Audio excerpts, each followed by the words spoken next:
The cold air of Hokkaido seeped through the cracks of the abandoned hospital, a relic of a past era now forgotten by time. The urban explorer, Alex, had always been drawn to such places, where the echoes of the past whispered secrets to those willing to listen. This hospital, with its peeling paint and shattered windows, was no exception. Alex's flashlight cut through the darkness, revealing hallways lined with rusted gurneys and walls stained with the shadows of what once was.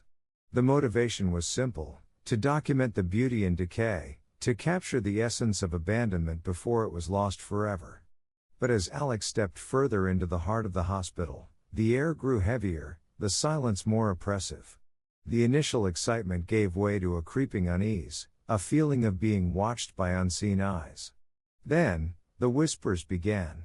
Faint, unintelligible, they seemed to emanate from the empty operating room at the end of the hall. Alex's heart raced, a cold sweat breaking out despite the chill. The rational mind fought to dismiss it as the wind or the settling of the old building, but the sounds were too deliberate, too human. Each step closer to the operating room was a battle against the primal urge to flee. The whispers grew louder, a cacophony of voices speaking in no language Alex could understand. The door to the operating room was ajar, the darkness inside absolute. The flashlight's beam trembled as Alex pushed the door open, revealing a room frozen in time. Surgical tools lay scattered, a thin layer of dust covering everything. But the whispers. They were here, surrounding Alex, coming from nowhere and everywhere all at once. The fear was paralyzing, a terror so deep it rooted Alex to the spot. The whispers seemed to respond to the presence, growing more insistent, more desperate. Then, as suddenly as they began, they stopped. The silence that followed was deafening. Alex fled, the sound of their own heartbeat the only thing breaking the stillness. Days later, the recordings from that night revealed nothing but static in the moments the whispers were heard. The experience left Alex questioning the boundaries between the seen and the unseen, the known and the forgotten. The abandoned hospital stood as it always had, a monument to the past, its secrets still its own. But sometimes, in the quiet of the night, Alex could swear the whispers followed them home, a constant reminder that some places are better left undisturbed. Break time equals 5s. Greater than the air was thick with the scent of damp wood and rust as I stepped through the broken gate of the deserted school in Fukushima. My camera hung heavily around my neck, a constant reminder of my mission to document the eerie beauty of Japan's forgotten places. The silence was oppressive, broken only by the occasional creak of the old building settling into its decay. I had researched this place extensively before coming, knew of its abandonment after the disaster, but nothing could have prepared me for the palpable sense of isolation that clung to the air like a second skin. My footsteps echoed through the empty halls, each sound a stark reminder of my solitude. The classrooms were frozen in time, desks overturned, chalkboards still bearing the faint traces of lessons left unfinished.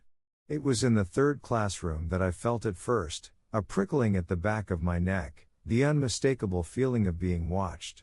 I turned slowly, camera at the ready, but saw nothing. Shaking off the unease, I continued my work, capturing the desolation through my lens.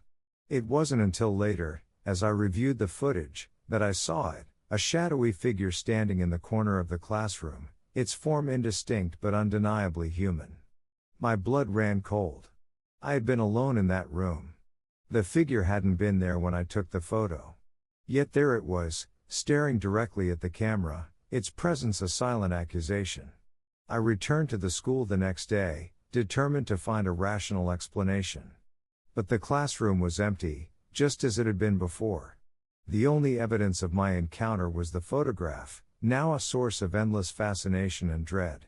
I told myself it was a trick of the light, a figment of my imagination given form by the lens. But deep down, I knew the truth. Something had been in that room with me, something that defied explanation. The photograph remains on my desk, a constant reminder of that day. Sometimes, in the quiet of the night, I swear I can hear whispers coming from it, voices speaking in a language I don't understand. And though I've tried to forget, to move on, the image haunts me, a silent specter of my encounter with the unknown. The school still stands, empty and forgotten, but I know now that it's not as abandoned as it seems. Something lingers there, in the shadows, waiting for the next curious soul to cross its path. Break time equals 5s, greater than the dense canopy of Aokigahara Forest, known as the Sea of Trees, swallows the sunlight whole, leaving only dim, eerie patches of light to guide the way. The air is thick with the scent of damp earth and ancient wood, a silence so profound it feels like a physical presence. You, a solo hiker with a fascination for Japan's forgotten places, have ventured deep into the forest to find a shrine rumored to be hidden among the trees. Your heart races with a mix of excitement and unease, the latter growing with each step away from the known paths. The shrine, when you find it, is a crumbling relic, its torii gate weathered and leaning precariously. The red paint is faded, almost bleeding into the gray of the wood. You feel a chill that has nothing to do with the forest's cool air.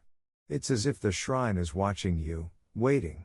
You shake off the feeling, attributing it to the isolation and the stories you've heard about Aokigahara. But then, as you step closer to the shrine, you hear it, a soft, rhythmic crunching of leaves behind you. You freeze, the sound stopping with you.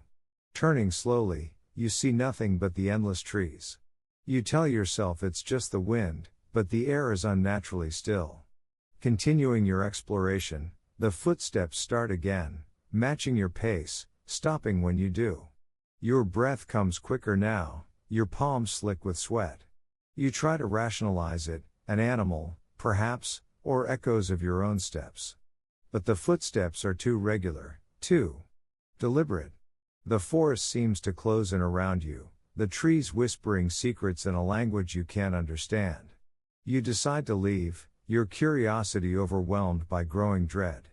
But as you turn to go, a cold breath brushes against your neck, and a whisper, so faint you might have imagined it, says your name.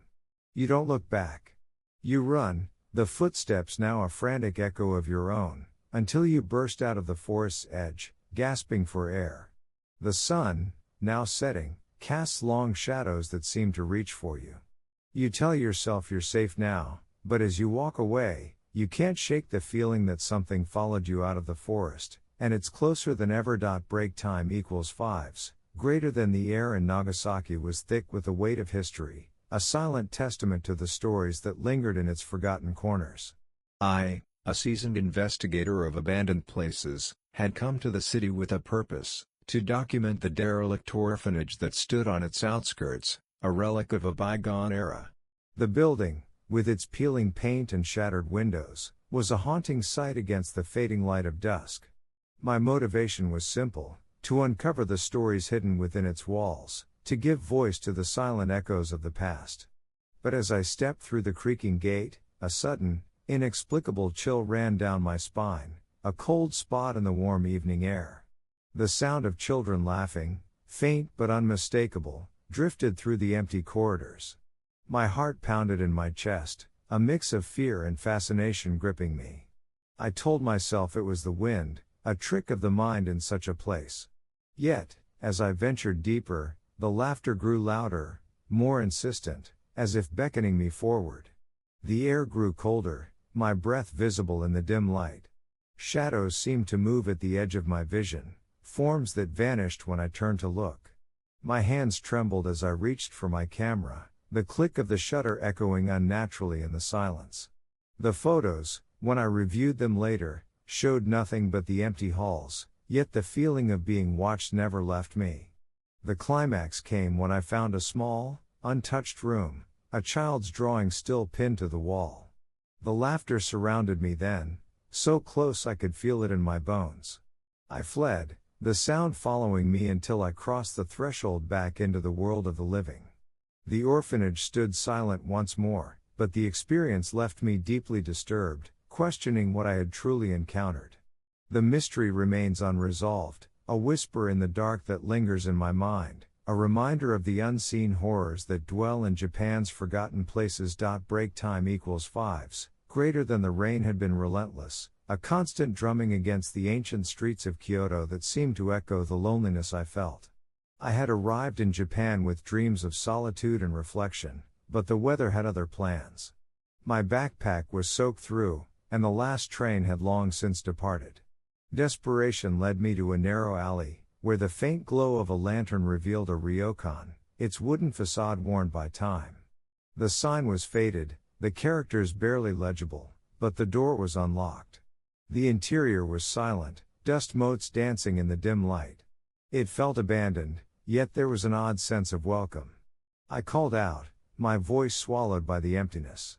Deciding it was better than braving the storm, I settled in, choosing a room with a futon that seemed less aged than the others. The night was quiet, save for the occasional creak of the old building settling. I fell into an uneasy sleep, the kind where you're not sure if you're truly resting or just waiting for something to happen. Then, I woke. Not to a sound, but to a feeling. The futon beside me was indented, the fabric still warm to the touch. My breath caught in my throat. I was alone, I had to be. Yet, the evidence was undeniable. The air grew colder, a whisper brushing against my ear, too soft to decipher but filled with intent. I scrambled to my feet, my heart pounding so loudly it drowned out the rain. The door I had entered through was now slightly ajar, though I was certain I had closed it. Outside, the alley was darker, the rain heavier. I didn't look back as I ran, the whispers following me into the night. To this day, I wonder who, or what, shared that futon with me, and why it chose to reveal itself in such a subtle, yet terrifying way. The ryokan stands as it was, a silent sentinel to the past, its secrets kept within its walls, waiting for the next traveler to uncover them. Break time equals 5s, greater than the script begins with the audio engineer, Alex, standing at the entrance of a long-abandoned tunnel beneath Tokyo. The air is thick with the scent of damp concrete and rust, a testament to the years of neglect. Alex, driven by a passion for capturing the unseen and unheard, adjusts the microphone on his recorder, eager to document the tunnel's ambient sounds. The initial recordings are mundane, dripping water, distant echoes, the occasional scuttle of a rat.